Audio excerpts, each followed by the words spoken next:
On behalf of the group of the Socialists, Democrats and Greens. Stefan? Danke sehr, Herr Präsident. Thank you very much indeed, President. Well, it's always a real shame when there are conflicts in the shadows, if you like, that are taking place and that they escalate. Now, the entire region of Nagorno-Karabakh is currently finding itself in a situation that has been problematic for decades. Now, not just Nagorno-Karabakh, but also the other 7 regions which were legally occupied, which are now back with Azerbaijan.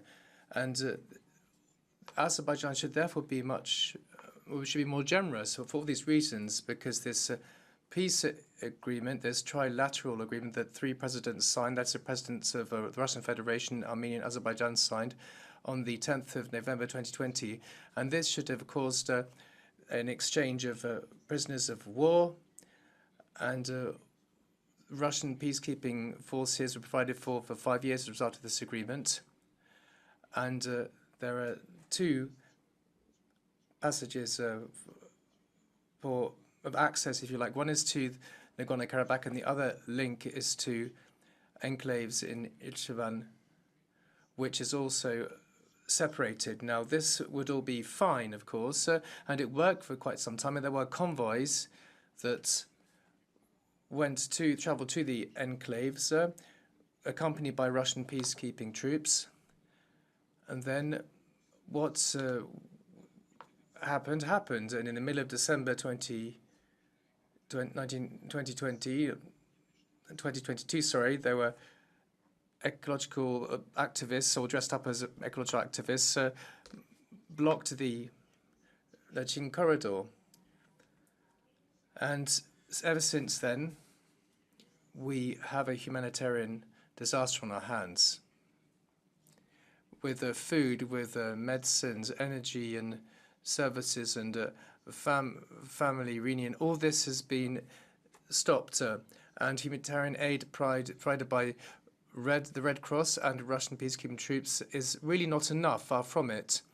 This is a region where 130,000 people live, and approximately 30,000 children.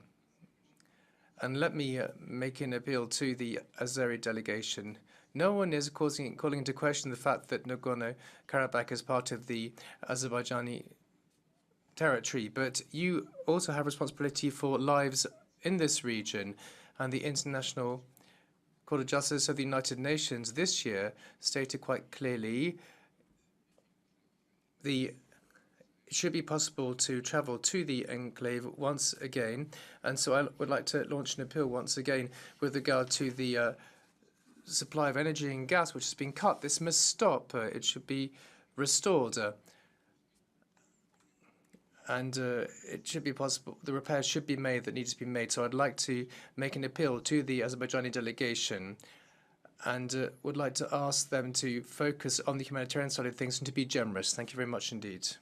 Next in the debate, I call Mr. Birgir Thorarinsson from Iceland. And